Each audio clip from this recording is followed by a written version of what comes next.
it's like a very, very fine ash, and it was black outside. You couldn't see, and there was a lot of debris coming down. So we decided to go back in the building, sit on the interior wall, and wait, which we did until it cleared. And we tried to make our way out and around the corner to the East River where we could see some blue sky.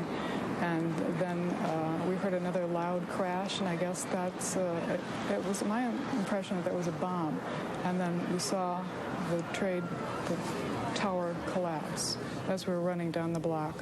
And I ducked into a bank with a few other people from our building. What a sight to see both those towers collapse. We go to Bob Schieffer in Washington for what's happening there, and particularly information on the Pentagon, which is still part of it, is a smoking ruin. Well, Dan, you can see, and as I'm still at the same location I was when we last spoke, north of the White House in downtown Washington, D.C., and you can see they are still putting water on the fire over at the Pentagon, but this was some blast because it is still burning. There's been intense smoke all morning. Dan, I would just note that I would describe the government in Washington as in a mood of quiet rage at this point. You know, the Democrats and Republicans were locked in a real partisan battle when the president was coming back to Washington. Everybody was expecting a real partisan scrap, but all that has gone by the by. Trent Lott and Tom Daschle, the respective leaders of the Republican and Democratic parties on Capitol Hill, have been taken to a secure location. We will say that first, but they issued a joint statement saying they are totally in agreement, they are totally behind the president, and that the full resources of the government will be brought to bear to not only track down these people, but also to see that they are punished. Now, Vice President Cheney, we are told, is also in a secure location. I reached a member of his staff just a short time ago. She would not say where, understandably, where the Vice President is at this point, but he is with his chief of staff and with some of his national security advisors in what she called a secure place. Senator Chuck Hagel, the Republican from Nebraska, may have put it best earlier this morning in describing the mood of Washington. He said, America is changed forever.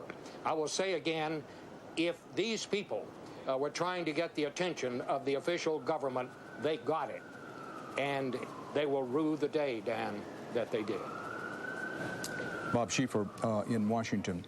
We mentioned earlier that Taliban rulers from Afghanistan were out quickly because realizing that they've been under some pressure to help the United States and others come up with Osama bin Laden. Whether Osama bin Laden had anything to do with these attacks today or not is not known. Yes, there's a lot of speculation out there that this was, quote, a signature of bin Laden, but nobody knows who's responsible for this. And a lot of people will have ideas, but nobody knows. And Bob Schieffer talks of a quiet rage in Washington. No doubt, as was the case after the Japanese bombed Pearl Harbor December 7th, 1941, there certainly was rage in the country at that time, but the rage quickly became a steady direction of determination. And the world knows how that eventually turned out. And one of the strong signals coming from our beloved United States of America today is that same kind of spirit is being mustered in the wake of this. Now, Mayor Rudolph Giuliani is on the telephone with us now. Mayor, thanks for being on the phone with us. Tell us what you know and what you think are the most important things for not just the people of New York, but the people of the United States to know at this hour. Well, the first thing that I would like to say to the people of New York is to remain calm and just to try as best they can to go about their lives today. And if they're in Lower Manhattan, to evacuate it and leave so that we can get all of our rescue efforts going. We have hundreds, thousands actually, of emergency workers down in Lower Manhattan now trying to save as many lives as possible. The governor has deployed the National Guard, and they should be relieving us sometime early to late this afternoon. And we've gotten a tremendous cooperation from both the state and the federal government. From the first time that the plane hit the World Trade Center, the federal government closed down the airspace around the city, and they've been in close communication with us. And we're doing everything we can to try to save as many lives down there as possible. Mayor Rudolph Giuliani live on the telephone with us now as you look at pictures from Lower Manhattan. Mayor, you've been quoted as saying that unquestionably the loss of life has been heavy. Any indication of how heavy that loss of life? Dan, it's going to be some number that I almost don't even want to say. You know, I don't. It's going to be a very large number of people. I saw people jumping out of the top of the World Trade Center. I was in a building that got hit with the debris from the first tower that collapsed, and I know how many people were in the building at the time. And, any doubt in your mind that the final death toll is bound to be in the thousands? I really don't want to say that. It's going to be very, very large, and something that it would be very hard for us to comprehend. Mayor, right now, go ahead. Right now, the only thing we can really focus on is to try as hard as we can to keep that number down as low as possible. And I'm very worried about a lot of my police officers and firefighters, some of whom I saw go into the building, and we haven't been able to find them yet. Mayor, what are the possibilities that many people are still trapped in the debris? There are people that are still trapped there, and there are parts of that area we can't get into right now because of the smoke condition and the fact that some buildings are still collapsing. We just got a report that 2 other smaller buildings in that area collapsed, including one that we were possibly in. So it's still a very dangerous situation for the firefighters and police officers that are there. But they're the best. I mean, they're the best in the world. And if whatever number can be saved, they will do it. Mayor, you've just pointed out something that we were not aware of, that because of when you have the 2 tremendous buildings, 110 stories high, both these buildings collapsed, then there are buildings around these 2 twin towers that have collapsed. I was in one of them, 75 Barclay Street, and when the first tower collapsed, it created a tremendous smoke condition. It hit our building. We were trapped in our building for maybe 10, 15 minutes. So there are other buildings there that are affected by this, and there's no question that there are people, many people, still trapped there that we can't save. So that's what the police department and the fire department and the emergency services people are working on furiously. And the governor has deployed, I think it's about 1,700 National Guard that will be ready to relieve our people later this afternoon. What are the chances, Mayor, now everybody knows we're in the early stages of this, what are the chances that you're going to need help and support from outside the city, perhaps even outside the state, of fire departments, police departments, as was the case in Oklahoma City? We have already received offers of help, and the urban search and rescue teams, I think at least 2 of them, if not 3, have been tasked by FEMA to come here. And they'll probably be here later today or tomorrow. So, yes, we are going to need that help. We've already used hospitals outside the city of New York, in Westchester, in Nassau, in northern New Jersey, Rockland County. And we're working with fire personnel there to come into the city later today, tomorrow, and the next day to relieve our fire department, because this is going to be a terrible strain on them. Not only the people who are injured and hurt and worse, but rescue efforts like this really drain you. So we're going to need as much help as we can get. We've had excellent coordination from Governor Pataki and from President Bush. Mayor, we have reports from all over the city that hospitals in this city, and everybody knows New York has better hospitals than any other single place in the world, but that the hospitals are absolutely being overwhelmed. The hospitals are absolutely overwhelmed. I was just on the phone with the director of St. Vincent's Hospital, which is the hospital that is the closest to where the attack took place. In fact, when I was rushing down there after the first plane hit, they were already deploying people, getting ready for triage, and they're overwhelmed. All the hospitals in the metropolitan area are overwhelmed, and we're getting a lot of help, as I said, from northern New Jersey, Nassau, Westchester. We'll move people there, and we are now, in order to take some of the pressure off the New York hospitals. That we are blessed with, 170 hospitals in New York City. So in that sense, at least we have 170 that we can call on, plus a surrounding area with another 200 hospitals that we can utilize.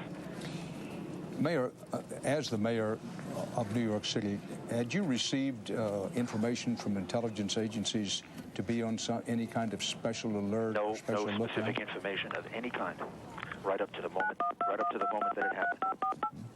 didn't have anybody saying, listen, be on some kind of special alert because Osama bin Laden or somebody else may be striking. Not other than what the situation has been for the last 3 or 4 years, where, obviously, given the tensions in the world, there's almost a continued alert, but nothing, no specific information, no warning of any kind.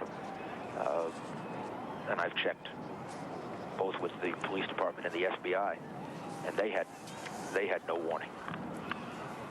Mayor Rudolph Giuliani, I appreciate you speaking to us live on the telephone as we played some video. I would just like to say to the people of New York and to the people of America that this country, the city of New York and the United States of America is much bigger and greater than this, and we're going to overcome this. We're going to get through it. We're going to overcome it, and we're going to prove that democracy and law is our future, not this kind of vicious, horrible, inhumane kind of terrorism. Mayor Giuliani, thank you. Thank you very much. Thank you, Dan. Dateline's Freeport, Louisiana, Barksdale Air Force Base. Air Force One is reported to have taken off from Barksdale Air Force Base, where we played a videotape what the president had to say there a short while ago, for, we're told, points unknown. Now, to bring you up to date quickly on what's happened, particularly for those of you who may be joining us late or just tuning in, plane crashed into one of the World Trade Center towers in Lower Manhattan shortly before 9 a.m. this morning. Second plane crashed into the second tower of the World Trade Center shortly after 9 a.m. President Bush was in Sarasota, Florida, called the crashes at that time an apparent terrorist attack and a, quote, national tragedy. Then an aircraft of some kind crashed into a helicopter pad at the Pentagon, damage, including some fatalities there. The Pentagon, of course. Joe Shortsleeve in the Channel 4 newsroom. We want to bring you up to date on just exactly how these terrorist attacks are affecting lives here in Boston and throughout New England today. Before we tell you which flights were involved, I want to just bring you up to date on a statement from Governor Jane Swift today. She sent all non-essential state employees home. City's tallest building, John Hancock Tower, Prudential Building, International Place, they were all evacuated this morning. And Logan Airport, of course, remains closed. Now, Lisa Hughes is in New York City. She actually was in Logan Airport this morning and flew down to New York for something unrelated, obviously, to today's story. Now, Lisa, I'm very interested in what's going on in New York, obviously, but if you could talk a little bit about when you went through Logan Airport this morning, what was that like? Joe, this morning when we left Logan Airport at about 7:20, it was like any other weekday. A lot of people getting on the Delta shuttle, which is what Joyce Kulhaywick and I were on. Again, we left about 7:20 in the morning. And when we got into New York City, there was a tremendous line of people here because apparently a storm yesterday here in New York City prevented a lot of people from getting into LaGuardia. We got a car service, and about 10 minutes after we left LaGuardia Airport, we could see the first of the Trade Center towers on fire. You could see the cloud of smoke spreading upward, a dark black smoke. I immediately called WBZ and talked to Tim White on our assignment desk, and it was at that point that the second plane hit the second tower. And I can tell you, we are still hearing the sirens here on the Upper West Side. There are F-15 circling the city now as a security measure. We know some of those have actually been called in from the Boston area, but I think it's safe to say that people in this city are positively shell-shocked, Joe. Lisa, I spoke with a friend of mine who works right in downtown New York by phone this morning, and he said, while at one hand they're asking people to go home, on the other hand all the roads are closed in many areas. How are people moving about? Not very well, Joe. We know that most of the tunnels were closed when we came in this morning. We diverted and took another road into the city, another bridge. It's also difficult because the emergency personnel and the medical personnel are trying to get to all the appropriate places in the city right now. That's not easy either. And one of the things they're most concerned about is the total collapse of some of the infrastructure. You have telephones, transportation here. All of those things are shutting down intermittently. So they do want people in the Northeast, not just here in New York City, but in Boston and Philadelphia, elsewhere, to stay off their phones, and they want people who don't have to be in the city right now simply to stay at home. Lisa, we'd like to, as we drop the videotape from the screen here, we'd like to take actually this is videotape shot earlier of actually one of the towers collapsing this morning, but we'd like to see where you are standing, Lisa, exactly on top of that building. If we could drop the videotape. Now, where exactly are you standing there? Okay, we're standing on West 57th on the Upper West Side, and if you can see over my shoulder, it may not be easy, but you can see that cloud of smoke coming from the remains of one of those trade towers south of us. So we're a few miles away, but it's a cloud of smoke that you could see everywhere. And in fact, people in Brooklyn were even saying earlier today that there were pieces of paper positively raining down on them from the explosion. They could tell that these were from an office building of some kind, and that's quite a distance from the trade towers. And if you could take us one